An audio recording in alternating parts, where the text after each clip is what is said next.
السلام علیکم ورحمۃ اللہ وبرکاتہ۔ ان الحمد للہ رب العالمین والصلاة والسلام علی اشرف الانبیاء والمرسلین محمد وعلی آلہ وصحابہ اجمعین ومن تبعہم بإحسان الی یوم الدین، اما بعد۔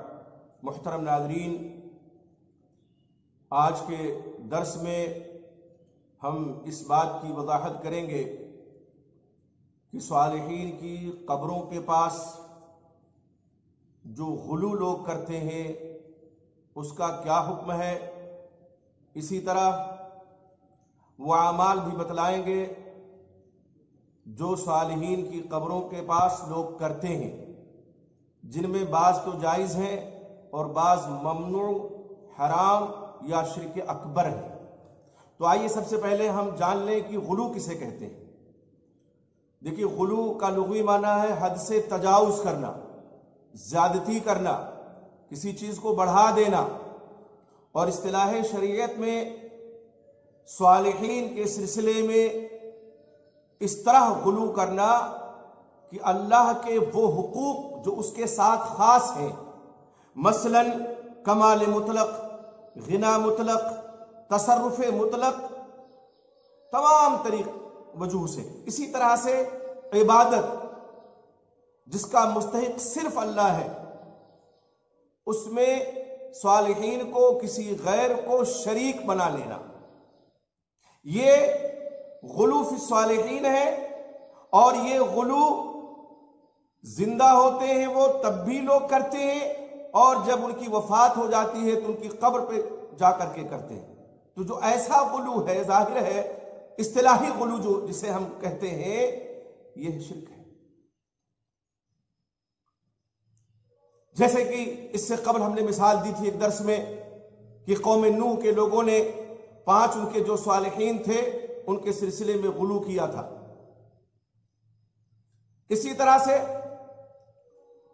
وہ عمل جو لوگ اس عقیدے کے ساتھ کرتے ہیں، جسے بعض لوگ وسیلہ کہتے ہیں اور اس کو جائز سمجھتے ہیں، اور کہتے ہیں کہ ہم اللہ کا قرب اس سے حاصل کرتے ہیں، یہ جو عقیدہ ہے بے عینی یہی عقیدہ کفار مکہ، مشرکین مکہ کا بھی تھا۔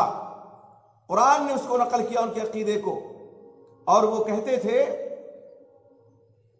ما نعبدهم الا ليقربونا الى الله زلفا، ہم تو ان کی عبادت صرف اس لیے کر رہے ہیں کہ ہمیں اللہ سے قریب کر دیں۔ اب آج بھی اگر کوئی شخص یہ عقیدہ رکھتا ہو کہ ہم ان سے جو التجا کر رہے، فریاد کر رہے، یا ان کی قبروں پہ جا کر کے جو جھک رہے، سجدہ کر رہے ہیں، ہم دراصل ان کو سجدہ نہیں کر رہے، ہم تو اس کے ذریعے سے اللہ کا قرب حاصل کر رہے ہیں، میرے بھائی یہ شرک ہے۔ تو اس حد تک عمل آدمی اگر کرے تو وہ شرک میں گرفتار ہو جاتا ہے، شرک اکبر میں۔ اب صالحین کی قبروں کے پاس جو عمل کیا جاتا ہے، ہم اس کی 2 قسمیں کر سکتے ہیں۔ ایک مشروع عمل ہے، ایک ممنوع عمل ہے۔ مشروع عمل کیا ہے کہ ان کی قبروں کی، اپنے اقربا کی، صالحین کی، رشتہ داروں کی قبروں کی زیارت آدمی کرے۔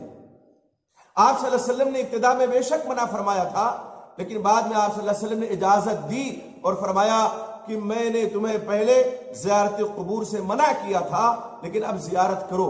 کیوں؟ آپ نے اس کی حکمت بیان فرمائی، تاکہ تمہیں آخرت یاد آ جائے، موت کی یاد آ جائے تمہیں۔ تو مقصد یہ ہو، ان کے لیے دعا استغفار مقصد ہو، آخرت کی یاد مقصد ہو، موت کی یاد مقصد ہو، زیارت کریں، یہ مشروع ہے۔ ممنوع کیا ہے کہ بعض لوگ وہاں باقاعدہ طور پہ شد رحال کر کے جاتے ہیں، اس نیت سے جاتے ہیں کہ ہم وہاں جائیں گے تو ان کی زیارت کریں گے، اور اس زیارت میں وہ کیا کرتے ہیں، وسیلہ ان کو پکڑتے ہیں، بناتے ہیں۔ تو یہ جو ممنوع وسیلہ ہے، یہ ممنوع جو عمل ہے، وسیلہ نہیں، ممنوع جو عمل ہے، اس کی بھی 2 قسمیں ہیں۔ ایک حرام ہے اور شرک تک پہنچنے کا ذریعہ ہے، جیسے قبروں کو چومنا، ان کو چھونا، اور جو وفات شدہ لوگ ہیں ان کا وسیلہ بنانا، وہاں نماز پڑھنا۔ نماز اللہ کی عبادت ہے، لیکن قبر کے پاس نماز پڑھنا یہ درست نہیں ہے، ممنوع ہے، حرام ہے۔ چراغ روشن کرنا، عمارت بنانا، تو یہ حرام عمل ہے۔ آپ صلی اللہ علیہ وسلم نے لعنت بھیجی ہے، لعن رسول اللہ صلی اللہ علیہ وسلم زائرات القبور والمتخذین علیہ المساجد والسرج۔ آپ صلی اللہ علیہ وسلم نے ایسی عورتوں پہ لعنت بھیجی ہے جو قبروں کی زیارت کرنے کے لیے جاتی ہیں، اور ان لوگوں پر لعنت بھیجی ہے جو مسجدیں اس پر تعمیر کرتے ہیں اور چراغ روشن کرتے ہیں، دیے جلاتے ہیں، چراغاں کرتے ہیں، تو یہ لعنتی فعل ہے۔ دوسرا جو ممنوع عمل ہے وہ شرک اکبر ہے۔ وہ کیا ہے؟ جیسے قبر والوں سے دعا کرنا، استغاثہ کرنا، اور چاہے دینی ضرورت ہو یا دنیاوی ضرورت ہو، اخروی ضرورت ہو، اخروی ہو یا دنیاوی ہو، ان کو حاجت براری کے لیے پکارنا کہ وہ حاجت ہماری پوری کر دیں گے، یہ شرک اکبر ہے۔ اور یہی وہ عمل ہے جو بتوں کے پجاری کرتے تھے اپنے بتوں کے ساتھ، وہ بھی یہی کرتے تھے۔ بتوں کے پجاری یہی عمل کرتے تھے، اپنے صالحین کے ساتھ، اپنے بزرگوں کے ساتھ۔ صحیح بخاری مسلم میں عمار رضی اللہ تعالیٰ عنہ سے روایت ہے، وہ کہتی ہیں کہ ام سلمہ رضی اللہ تعالیٰ عنہ نے نبی اکرم محمد رسول اللہ صلی اللہ علیہ وسلم سے کنیسہ کا ذکر کیا، جس کو انہوں نے حبشہ کی سرزمین میں دیکھا تھا، اور اس میں جو تصویریں تھیں اس کا ذکر کیا۔ تو آپ صلی اللہ علیہ وسلم نے فرمایا اولئک، یہ ایسے لوگ تھے، اذا مات فیہم الرجل الصالح او العبد الصالح، جب ان میں کوئی صالح آدمی، صالح بندہ مر جاتا، بنو علی قبرہ مسجدا، تو اس کی قبر پہ مسجد تعمیر کرتے تھے، وصوروا فیہ تلک الصور، اور یہ تصویریں اس میں لگاتے تھے۔ آپ فرماتے ہیں اولئک شرار الخلق عند اللہ، یہ مخلوق میں سب سے بدترین لوگ ہیں اللہ کے نزدیک۔ کیا انہوں نے کیا؟ دو فتنے اکٹھا کر دیے، ایک تو قبر کا فتنہ، اور ایک جو تماثیل انہوں نے لگا رکھے تھے اس کا فتنہ۔ تو آپ صلی اللہ علیہ وسلم نے نکیر فرمائی اس کی، اور دوسری حدیث میں بخاری مسلم کی حدیث ہے، آپ فرماتے ہیں لعن اللہ الیہود والنصارى اتخذوا قبور انبیائہم مساجدا، اللہ کی لعنت ہو یہود و نصارہ پہ، انہوں نے اپنے نبیوں کی قبروں کو سجدہ گاہ بنا لیا، مسجد بنا لیا۔ یہ غلو ظاہر ہے، یہ شرک اکبر ہے، غلو ہے اور شرک اکبر ہے کہ سجدہ کیا جائے قبروں کو۔ آج بہت سے ایسے اعمال لوگ صالحین کی قبروں کے ساتھ کرتے ہیں، نماز بھی پڑھتے ہیں، روزہ بھی رکھتے ہیں، لیکن قبر پہ حاضری دیتے ہیں، جھکتے ہیں، ان سے التجا و فریاد کرتے ہیں قبر والوں سے، اور یہاں تک کہ سجدہ بھی کرتے ہیں، سجدہ بھی کرتے ہیں، اور کہتے ہیں جو کچھ ملے گا انہی درباروں، انہی سرکاروں سے ملے گا۔ ایک شاعر ان کا کہتا ہے اللہ کے پلے میں وحدت کے سوا کیا ہے، لینا ہے میں جو کچھ لے لیں گے محمد سے صلی اللہ علیہ وسلم۔ اس طرح سے توحید کو تار تار لوگ کرتے ہیں اپنے شرکیہ اعمال اور شرکیہ عقائد سے۔ توحید کا دعویٰ بھی ہے، ایک شاعر کہتا ہے ان کے بارے میں، مدعی توحید کے اور شرک سے یہ ساز باز، ایک طرف قبروں پہ سجدے، دوسری جانب نماز۔ قبروں پہ سجدے بھی ہو رہے، نمازیں بھی پڑھی جا رہی ہیں، التجا، فریاد، استمداد غیر اللہ سے، یہ نہیں ہے شرک، تو پھر شرک کس کا نام ہے؟ تابکہ یہ کھیل دنیا کو دکھایا جائے گا، مضحکہ توحید کا کب تک اڑایا جائے گا؟